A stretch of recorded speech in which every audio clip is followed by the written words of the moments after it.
pasal 16 ayat yang pertama. Haleluya. Saudara, haleluya dulu dong. Ya, betul kata firman Allah, siapa yang terdahulu karena nggak mau bertumbuh, dia jadi terkemudian. Seperti orang kafir, tidak suka kebaktian lagi. Tapi yang terkemudian, orang yang biasanya ketinggalan, tiba-tiba dia suka maju ke depan. Maju ke depan. Ya, betul itu firman Tuhan itu, ya dan amin. Manusia dapat menimbang-nimbang dalam hati, tetapi jawaban lidah berasal daripada Tuhan. Judul khotbah saya sore ini, semua dari Tuhan. Bisa saudara ulangi? Semua dari Tuhan. Dari Amsal ini, bahasa Indonesia agak sedikit berbeda dengan bahasa Inggris. Bahasa Indonesia berkata, manusia dapat menimbang-nimbang. Jadi seolah-olah kita yang menimbang hati. Ya. Tetapi kalau dalam bahasa Inggris dikatakan, the preparations of the heart in man, and the answer of the tongue is from the Lord. Jadi apa yang dipersiapkan oleh manusia di dalam hati dan apa yang dikatakan dan jawaban yang keluar dari mulut itu datang dari Tuhan. Jadi Tuhan sedang berbicara tentang satu pribadi. Ya, dia sedang berbicara satu pribadi yang menjawab segalanya dengan indah sekali. Dan seperti saya katakan bahwa seluruh kitab dari Kejadian sampai kitab Wahyu, ada 66 kitab, itu semua bersaksi tentang Yesus. Bersaksi tentang Yesus. Jadi tidak akan lebih, tidak akan kurang. Dalam ayat ini pun Yesus sangat menonjol. Ya, mari kita akan lihat, sebab dia berkembang ke sana kemari. Ada kata menimbang. Dipakai kata di dalam bahasa Ibraninya itu preparation itu ma'arak. Bahasa Ibraninya ma'arak. Bisa saudara ikuti, ma'arak. Ma'arak. Ma, koma, atasnya arak. Ma'arak. Nah, ma'arak ini seperti marak, itu mestinya ada komanya. Ma'arak. Ya, ma'arak itu berarti pertimbangan. Berarti perasaan, berarti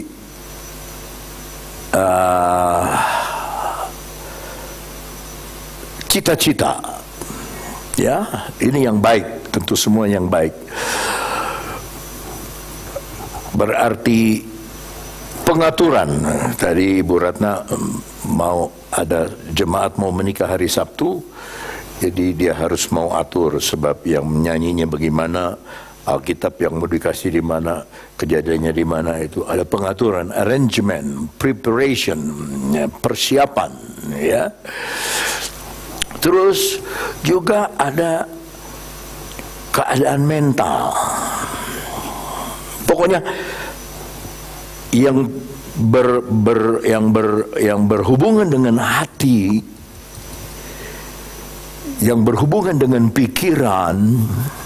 Ya, kita berhenti dulu, kita lihat dulu ke perjanjian baru di dalam Ibrani pasal 4 ayat 12. Di sana di dalam Ibrani 4 ayat 12 dikatakan, sebab firman Allah hidup dan kuat dan lebih tajam daripada pedang bermata dua manapun. Ia menusuk amat dalam sampai memisahkan jiwa dan roh. Dulu kita anggap jiwa dan roh itu sama. Nah, ma'arak ini tidak ada di dalam roh. Ma'arak ini ada di dalam jiwa, ya, dan roh. Sendi-sendi dan sumsum. Saudara suka sakit sendi, ada orang yang ada sumsumnya. Sumsum itu yang memproduksi darah. Tapi Tuhan bisa bedakan antara sendi dan sumsum. Ini seperti bayangannya. Ia sanggup membedakan apa? Ah, itu. Itu ma'arak, pertimbangan. Dan pikiran. Nah, pikiran ini ada di dalam jiwa. Sebab di dalam jiwa ada perasaan, ada pikiran, ada emosi, ada kehendak. Kalau pikiran kita benar, lempeng benar nih, emosi kita benar, semuanya benar, semuanya kehendak kita benar, cita-cita kita benar, apa yang kita katakan benar, nggak mencela-mencela, itu pikiran pertimbangan yang hatinya benar. Siapa di dalam dunia yang pikirannya selalu benar kalau bukan Yesus? Kalau bukan Yesus. Ya, kembali lagi kepada Amsal 16. Nah, dikatakan di sana manusia dapat menimbang-nimbang, ya, pertimbangan tadi, ya, the preparation tadi, ma'arak tadi, ya, di dalam hati, ya. Jadi hati dipakai kata leb, ya. Ma'arak leb ada ma'aneh lesona Yahweh, ya, itu bahasa Ibraninya. Ma'arak leb, jadi pertimbangan di dalam hati. Maka orang Tionghoa itu Chengli peribahasanya, ya, budaya Chinese itu 5.000 tahun, ya. Maka di sana ada satu peribahasa yang berkata, apa yang kamu mau berbuat, apa yang mau kamu ngomong, 3 hal. Pikir, pikir, pikir. Mari kita lihat Matius 1 ayatnya yang ke-14.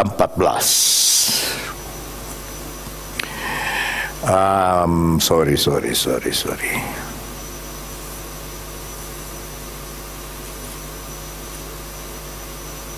17. Jadi seluruhnya ada 14 keturunan dari Abraham sampai Daud. 14 keturunan dari Daud sampai pembuangan ke Babel. Dan 14 keturunan dari pembuangan ke Babel sampai Kristus. Makanya saya senang angka 14. Saya lulusan sekolah Alkitab angkatan ke-14. Saya menikah tanggal 14. Rasul Paulus menyimpan kesaksian, bukan kesaksian perampokan, kesaksian dia lihat sorga. Dia simpan 14 tahun. Itu orang matang, 14 tahun. Rasul Paulus menulis 14 surat. 1 Korintus, 2 Korintus, Galatia, Efesus, Filipi, Kolose, itu semuanya. Sampai Tesalonika, sampai Timotius, sampai Ibrani, 14 surat. Dan saya bisa bicara banyak sekali tentang 14 itu. Kalau 14 kali 2 saja, 28. Saya lahir tanggal 28. Baru dikali 2, saudara. Tetapi bukan ini yang saya mau khotbah. Ayat 18 berkata, kelahiran Yesus Kristus adalah seperti berikut. Pada waktu Maria ibunya bertunangan dengan Yusuf, ternyata ia mengandung dari Roh Kudus sebelum mereka hidup sebagai suami istri. 19. Karena Yusuf suaminya seorang yang tulus hati, dalam bahasa Yunani dikaios, lurus hatinya. Dikaios itu artinya lurus hati. Tapi di sini dipakai kata tulus hati. Tapi dalam bahasa Yunani, Greka, lurus hati. Dan tidak mau mencemarkan nama istrinya di muka umum. Ia bermaksud menceraikannya dengan diam-diam. Dia mempunyai rencana, preparations tadi pikiran. Lalu ayat 20 berkata begini, tetapi ketika ia mempertimbangkan. Ini yang dalam bahasa Ibrani dipakai kata ma'ara.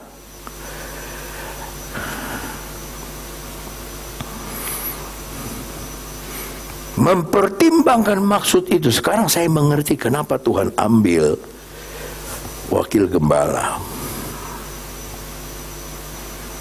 Karena dia sayang wakil gembala. Dia kasihan sama wakil gembala. Tuhan sudah lihat jauh ke depan.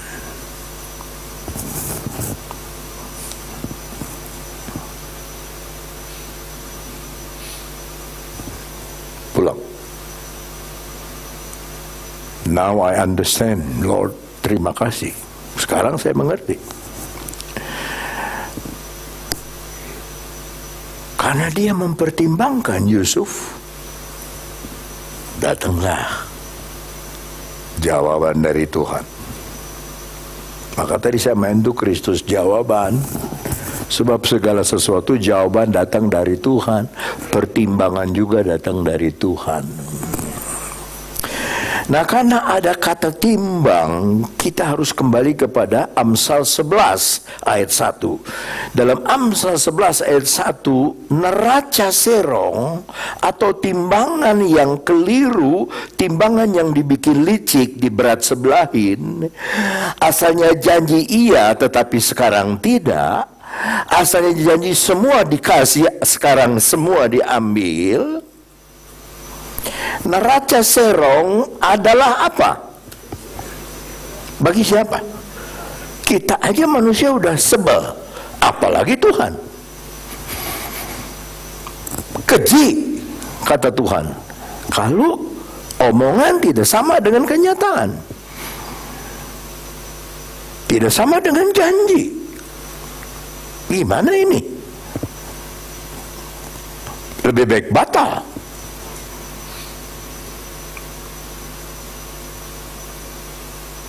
Daripada begini. Nah, pertimbangan serong ini yang Tuhan benci. Tetapi ia berkenan akan sama-sama batu timbangan yang tepat. Jadi Tuhan tuh tahu orang tuh punya pikirannya serong atau pikirannya benar, pikirannya tepat atau pikirannya rada miring sedikit. Tuhan tuh tahu.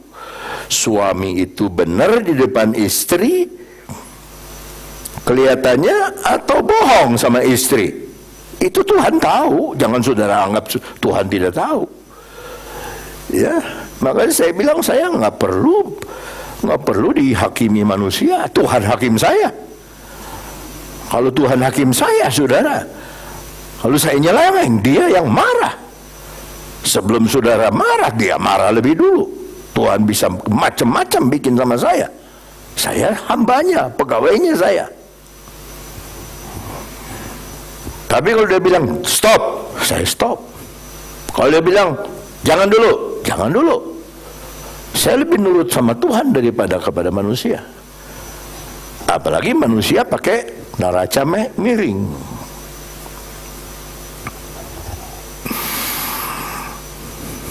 Di dalam 2 Korintus 3 ayat 5, di sana Rasul Paulus memakai kata memperhitungkan. Dengan diri kami sendiri, kami tidak sanggup untuk memperhitungkan atau menimbang sesuatu seolah-olah pekerjaan kami dijauhkan Tuhan. Saya tidak pernah menganggap ini keberhasilan karena keberhasilan saya, kata Tuhan, kata Paulus. Tetapi tidak, kesanggupan kami adalah sama-sama pekerjaan Allah. Maka itu, saudara, tadi judulnya sudah dibilang semua dari Allah. Ada haleluya. Saudara mempertimbangkan yang baik, saudara mempersiapkan jawaban yang benar, itu datang dari Allah. Ya. Mazmur 10, dalam Mazmur 10 ayatnya yang ke-17,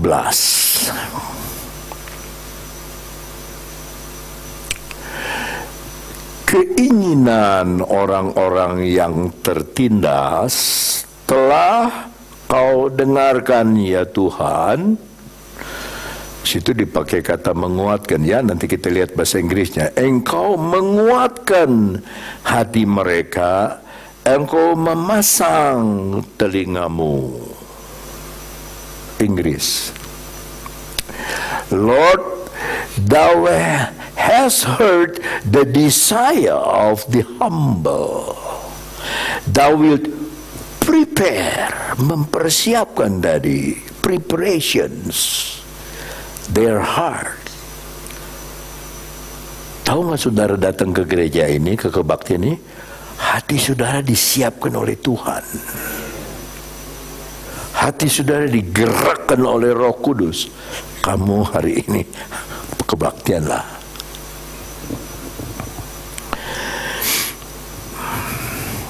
Thou wilt cause thine ear to hear. Tuhanlah yang membuat saudara mau dengar firman. Betul kata Paulus tadi, bukan kami. Tidak. No, bukan kami. Semua yang kami kerjakan, kesanggupan kami datang dari Allah. Begitu. Nah, karena jawaban melalui mulut bukan melalui kuping. Kuping hanya untuk dengar, kalau jawab dari mulut. Saya agak lupa, tapi mungkin saya salah. Kalau salah minta maaf ya. Coba Mazmur 141 ayat 3, coba lihat dulu ini, jangan dulu ditulis. Mazmur, nah ini benar, tepat. Saya mau bilang Mazmur 143 ayat 1, tapi tuh jawaban dari Tuhan. Mazmur 141 ayat 3. Awasilah. Tuhan tidak bilang awasilah dompetku, awasilah bajuku.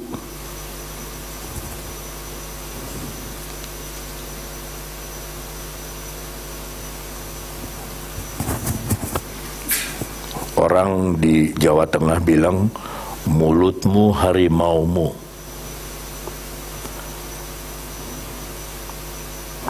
Awasilah mulutku ya Tuhan. Lalu ini bahasa Indonesia tuh begini, saudara. Sama-sama. Berjagalah pada pintu bibirku. Jadi bibirnya nggak pintunya. Coba kita lihat bahasa Inggrisnya. Set a watch. Taruhlah penjaga.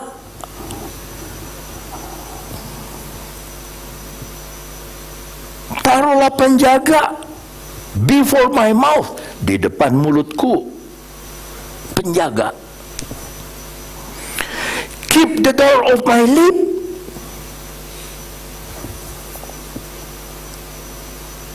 Ini kalau mau buka, Tuhan,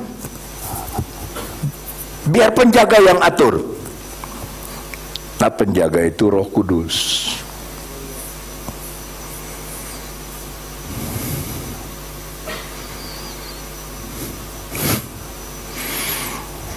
Banyak orang mau dusta sama saya,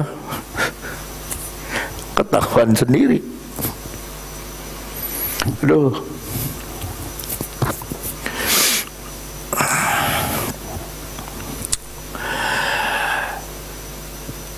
Sekarang saya ingin mengajak saudara melihat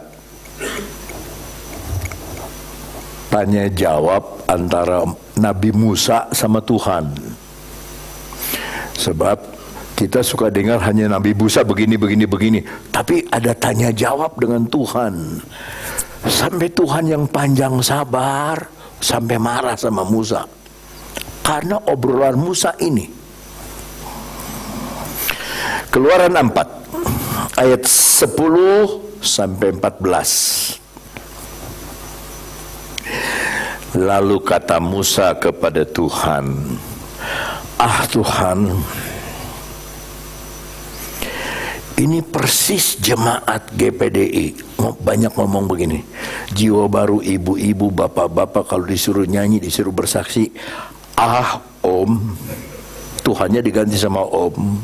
Hei kamu nyanyi dong, kamu bersaksi dong, ah brur, ah om, ya, ah Tuhan."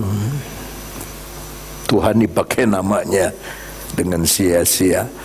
Aku ini tidak pandai bicara. Coba itu.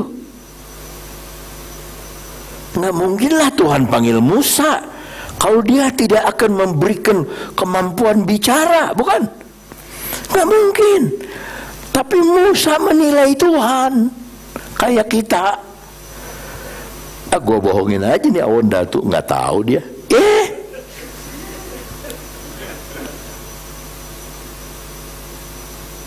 Awon Datu tuh punya majikan. Kalau majikannya buka, ketahuan. Yang juga mohong-mohong inum. Ah Tuhan, aku ini tidak pandai bicara. Dahulu pun tidak, dulu enggak. Padahal dia pernah ribut sama orang Mesir. Rebutan mulut.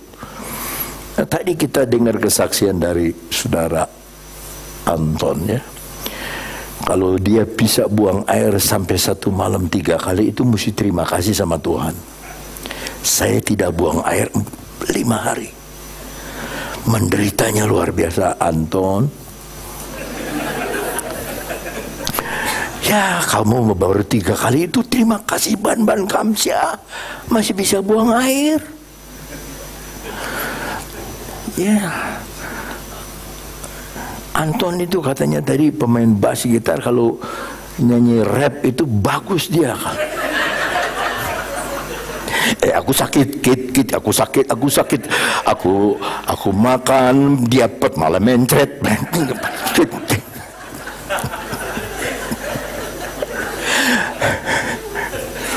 Tapi aku terkena dalam nama Tuhan Yesus Kristus. Yes. Hai, man. Hai, man. Minggu dah, Ton. Minggu. Aku baru sakit, sembuhkan oleh Tuhan. Makan diapet malah mencret. Namanya harus dia cret. Ada main poin cret. Udah bilang. Bukan saya ngomong, Ton, tuh dia tuh.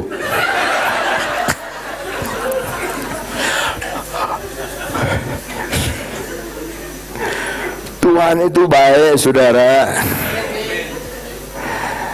Ya, kalau kita overdosis makan cabai, ya mencret.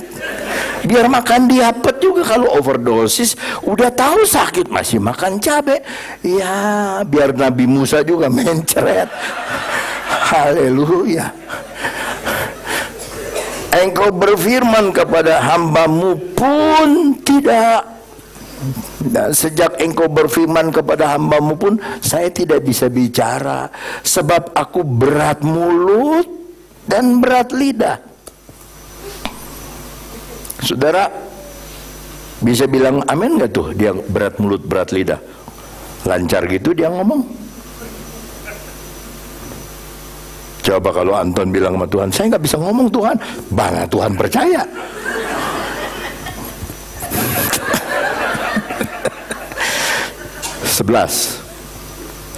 Tetapi Tuhan berfirman kepadanya, siapa yang membuat lidah manusia? Tutup mulut cuma bisa tahu, memang lidah tak bertulang. Cuma gitu tahunya. Tapi siapa yang bikin? Siapa yang membuat orang bisu atau tuli? Membuat orang melihat atau buta? Bukankah aku, yakni Tuhan? Jadi sekarang saya ngerti semua itu dari Tuhan.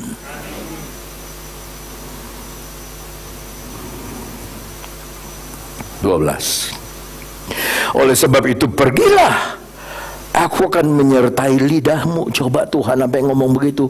Tuhan, coba kalau Tuhan ngomong sama saya, aku akan menyertai lidahmu. Saya ngomong apa aja jadi. Dia menyertai lidahnya Musa dan mengajar engkau apa yang harus kau katakan. Coba itu Tuhan yang ngomong, aku menyertai lidahmu. You ngomong apa, aku akan ajarkan. Less private. 13 Musa ngomong lagi. Tapi Musa berkata, Tuhan, utuslah kiranya siapa saja yang patut kau utus. Penolakan sebetulnya. Dia bilang, Tuhan kamu salah pilih. Coba, Tuhan disalahkan. Ayo, kadang-kadang ketika anak saya meninggal, saya bilang, Tuhan salah. Salah Tuhan, masa anak saya baru pertama. Orang yang punya anak 12 nggak ada yang meninggal. Kenapa saya baru punya anak 1 hilang? Saya nggak tahu rencana Tuhan tuh indah sekali.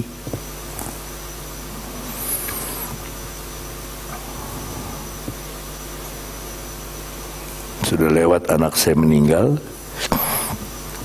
Saya punya teman orang dunia. Dia punya anak 4.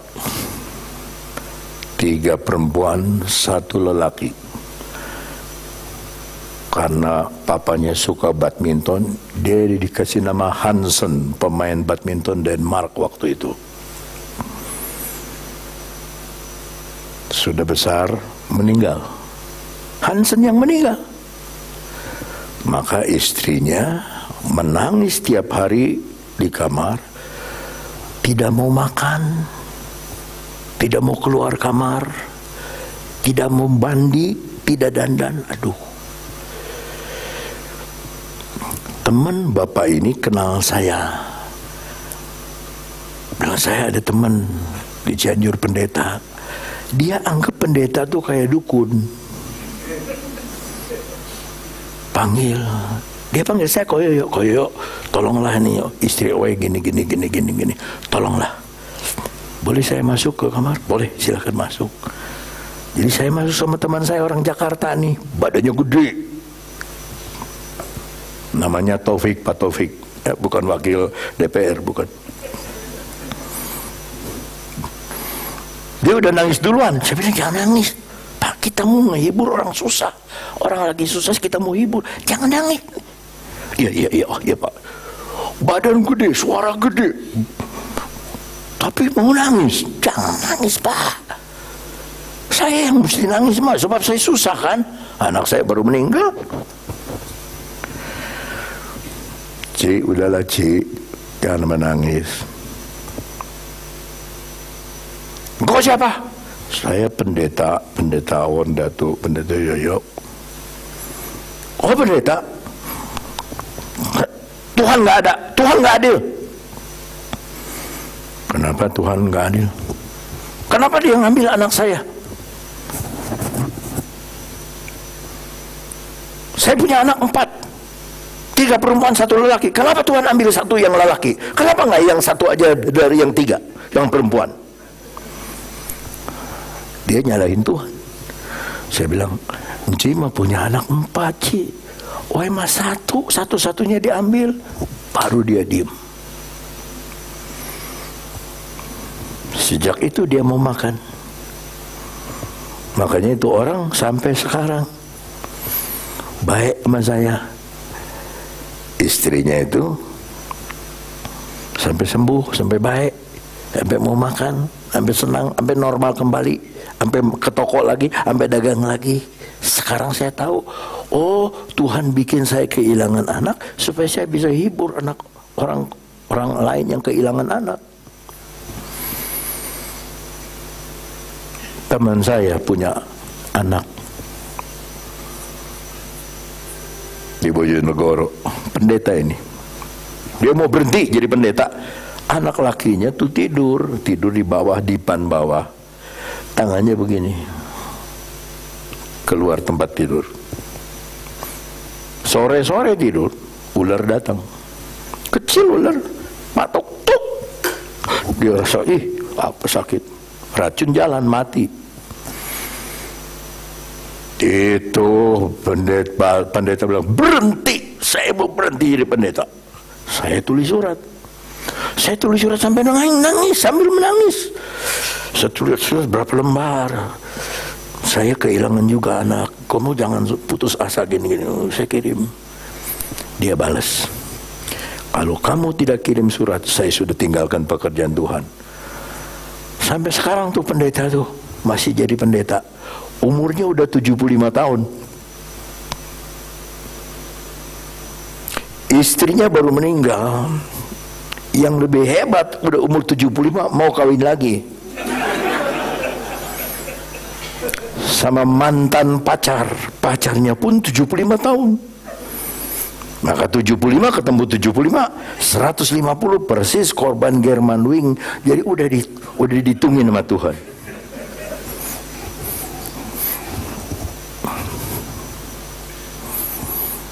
Kita belum lihat yang Tuhan punya jawaban ayat 14. Maka bangkitlah murka Tuhan terhadap Musa. Coba. Dan ia berfirman, bukankah di situ ada Harun? Orang Lewi itu kakakmu. Aku tahu bahwa ia pandai bicara. Lagi pula ia telah berangkat menjumpai engkau, dan apabila ia melihat engkau, ia akan bersuka cita dalam hatinya. Jadi yang disuruh nanti Harun jadi juru bicara. Karena Musa acuh bebah, jual mahal, kayak mau tapi enggak, tapi kayak enggak tapi mau. Ini yang dipermainkan Tuhan loh. Makanya watch your mouth. Kita lihat anaknya Daud, yaitu Salomo. Ya, saya tiba-tiba ingat, nanti dulu ya. Pengkhotbah 5 ayat 1. Pengkhotbah 5. Jagalah langkahmu kalau engkau berjalan ke rumah Allah. Langkah dulu, kaki dulu yang menghampiri untuk mendengar, datang ke kebaktian untuk dengar firman, lebih baik daripada mempersembahkan korban, bawa domba potong, bawa ini, yang dilakukan oleh orang-orang bodoh. Karena mereka tidak tahu bahwa mereka berbuat jahat. Berikut, janganlah terburu-buru dengan saya jual semua, saya kasih semua buat Om, silakan Om, ambil semua. Hati jangan cepat-cepat dengan mulutmu, dan janganlah hatimu lekas-lekas mengeluarkan perkataan di hadapan Allah, karena Allah ada. Jadi daya pikirnya juga jauh. Dan engkau di bumi yang diciptakan oleh Tuhan. Bumi itu salah satu planet dari 9 planet. Oleh sebab itu biarlah perkataanmu sedikit. Sudah bisa bilang amin? Kalau gitu khotbah saya berhenti, karena perkataan saya sedikit sudah. Ya, amin. Ayat 3, ayat 2 di situ ya. Karena sebagaimana mimpi disebabkan banyak kesibukan, demikian pula percakapan bodoh disebabkan oleh banyak perkataan. 4. Kalau engkau bernasar kepada Allah, janji bernasar, janganlah menunda-nunda menepatinya, karena Ia Tuhan tidak senang kepada orang-orang bodoh. Udah 2 kali disebut bodoh. Tepatilah janjimu, tepatilah nazarmu. Nazar itu janji kepada Tuhan. 5. Lebih baik engkau tidak bernazar, tidak berjanji, daripada bernazar tapi tidak menepatinya. Ayat 6. Janganlah mulutmu membawa engkau ke dalam dosa. Ya, apalagi di Paskah. Aku akan mati bersama dengan engkau Tuhan, Petrus. Orang lain meninggalkan engkau, tapi aku Petrus bin Petot tidak akan meninggalkan engkau. Yesus menghela napas, terus, pet. Sebelum ayam berkokok 1 kali engkau sudah menyangkal aku 3 kali. Ini Tuhan yang ngomong, Yesus yang ngomong. Dibantah sama Petrus. Tidak pernah, tidak akan pernah. Sumpah, kalau di zaman sekarang, sumpah Yesus, sumpah mati.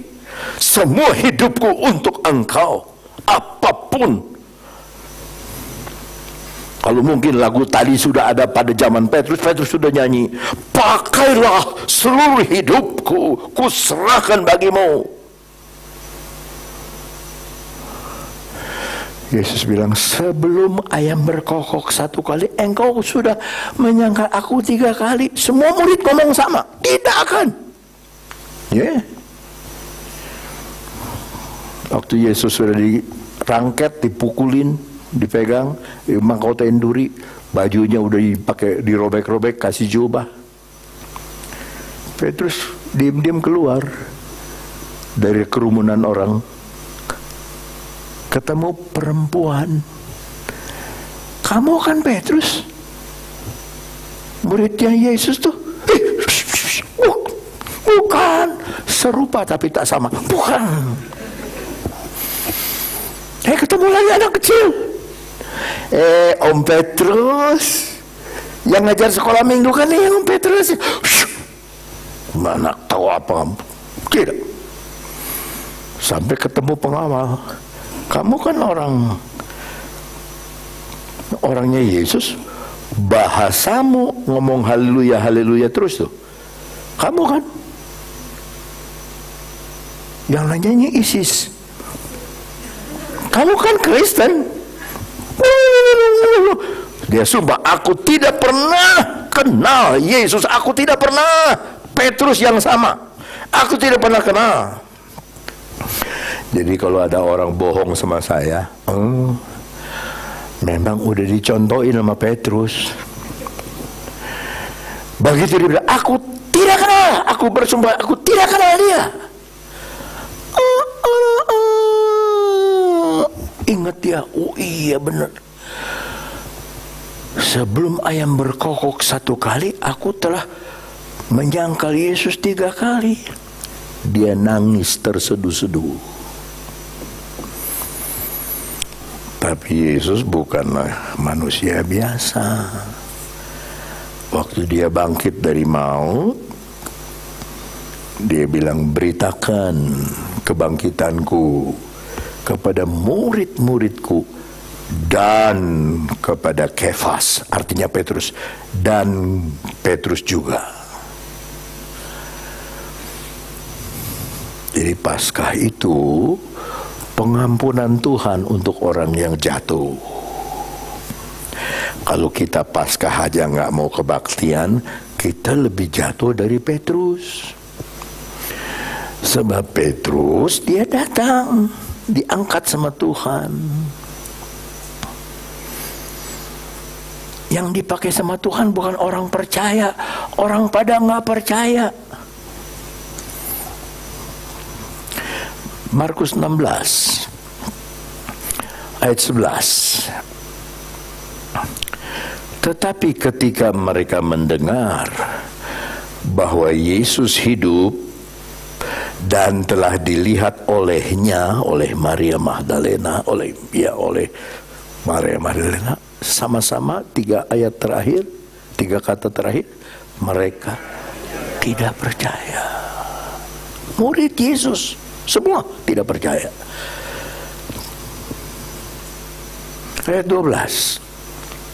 Sesudah itu ia menampakkan diri dalam rupa yang lain kepada 2 orang dari mereka ketika keduanya dalam perjalanan keluar kota. 13. Lalu kembalilah yang 2 orang ini, mereka dan memberitahukannya kepada teman-teman yang lain, orang yang baru dengar berita dari Maria Magdalena. Tetapi kepada 2 orang ini, kepada mereka pun teman-teman itu tidak percaya. Baru ayat 14 datang. Ayat 14 lagi. Akhirnya ia menampakkan diri kepada ke-11 orang itu. Yesus menampakkan diri. 11-11-nya tuh nggak percaya Yesus sudah bangkit. Saudara makan percaya begitu Paskah tuh minta telur? Dulu mah nggak ada yang telur, nggak pakai telur. Ya, akhirnya ia menampakkan diri kepada ke-11 orang ketika mereka sedang makan, dan ia mencela apanya? Ketidakpercayaan.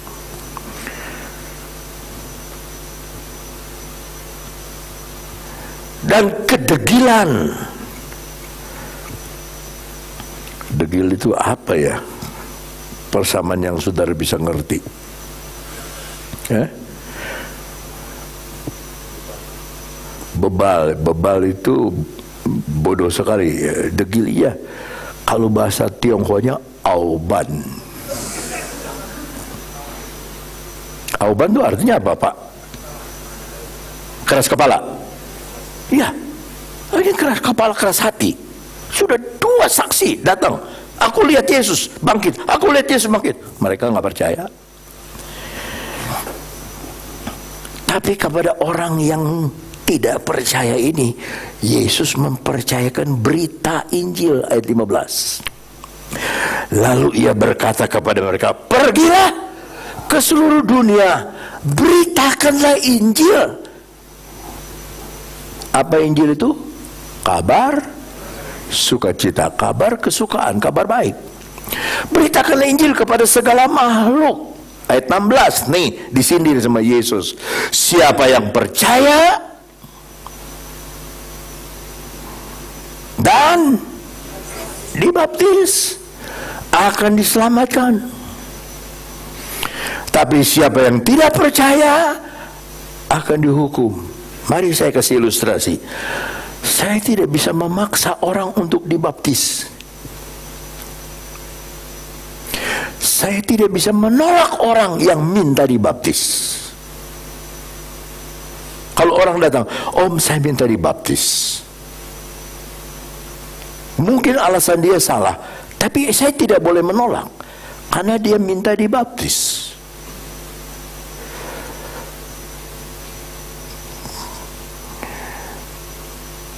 Saya tidak bisa menutup pintu gereja dari orang yang mau masuk. Tapi saya tidak bisa menutup pintu gereja juga bagi orang yang mau keluar, tinggalkan persekutuan ini. Sebab Yesus juga tidak pernah memaksa. Siapa yang percaya dan dibaptis akan diselamatkan. Kan muridnya nggak percaya semua. Tapi Yesus tidak lihat ketidakpercayaan. Siapa yang percaya? Ayat 17 saya perlu baca juga coba. Tanda-tanda ini akan menyertai orang yang percaya. Ada 5 tanda. 1. Mereka akan mengusir setan-setan demi namaku. 2. Mereka akan berbicara dalam bahasa-bahasa baru bagi mereka. Bahasa roh. 3. Mereka akan memegang ular. Banyak orang takut sama ular. Ular itu lambang kuasa kegelapan. Ular itu lidahnya bercabang, ntar iya ntar enggak. Dia suka ngadu domba.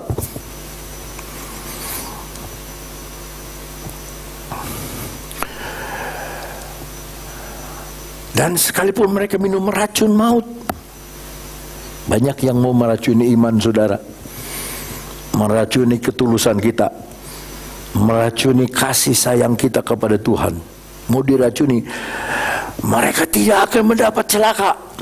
Yang terakhir, yang kelima, mereka meletakkan tangannya atas orang sakit. Saudara kalau sakit, ya boleh makan diabet, nggak salah. Tapi saudara, orang percaya suruh istri atau suruh suami tumbang tangan. Ada sepasang suami istri, dia pergi ke gereja yang berlainan, tapi aliran sama, aliran Roh Kudus, aliran Pantekosta. Heran, pendetanya khotbah mirip-mirip. Dia bilang sama yang suaminya punya pendeta, bilang, kalau kamu ingin mendoakan istrimu, doakan waktu dia tidur. Waktu dia tidur, tumpang tangan kepalanya, doa dalam hati, Tuhan berkati apa segala rupa. Dia mau lakukan itu karena istrinya agak cerewet. Dia mau doa itu. Tapi si istri punya pendeta juga mirip juga. Kalau ibu punya suami agak keras hati, doakan waktu dia tidur. Aku mau coba nih. Jadi suami mau coba, istri mau coba. Sampai jam 4 subuh nggak ada yang tidur. Yang satu tunggu, kapan sih lu tidurnya? Kenapa lu nggak tidur? Nggak tahu. Lu, gua juga tunggu. Lu kenapa nggak tidur? Akhirnya mereka ketawa, mereka buka rahasia. Pendeta gua bilang mesti tumpang tangan, lagi tidur. Iya sama pendeta gua juga. Ya.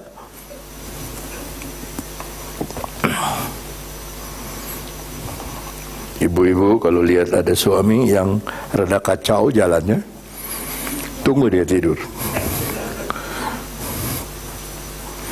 Tumpang tangan. Tuhan tuh dengar doa loh. Dia dengar doa orang yang hancur hati, orang yang patah hati. Dia dengar. Sebab semua dari Tuhan. Itulah Musa. Ya. Matius 10 ayat 18 sampai 20. Dan karena aku, karena Tuhan, kamu akan digiring. Aduh Tuhan, kata digiring ini nggak enak saudara. Digiring ke muka penguasa-penguasa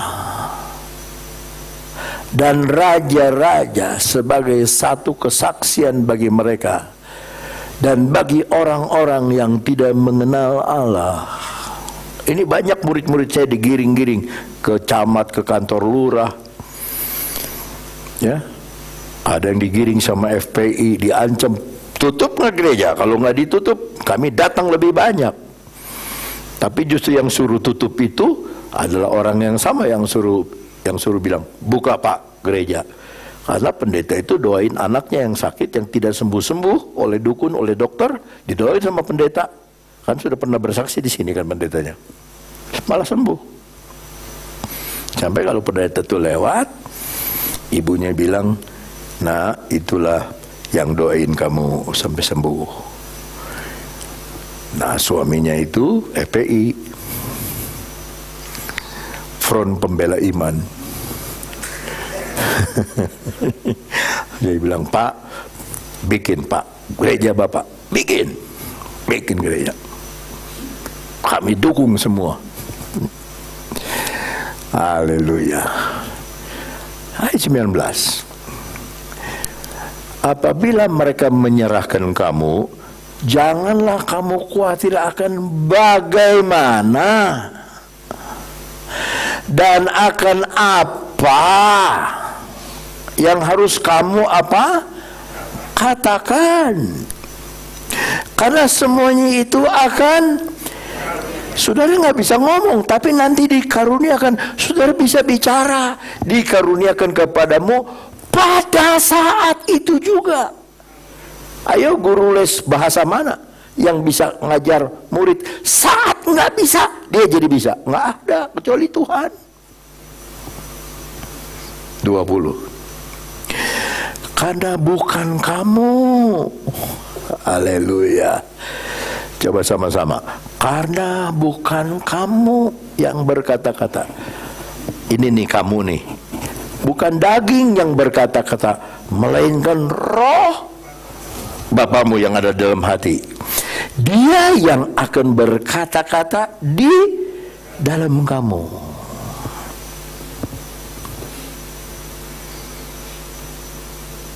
Hebat. Tuhan Yesus itu hebat, luar biasa hebat. Ya.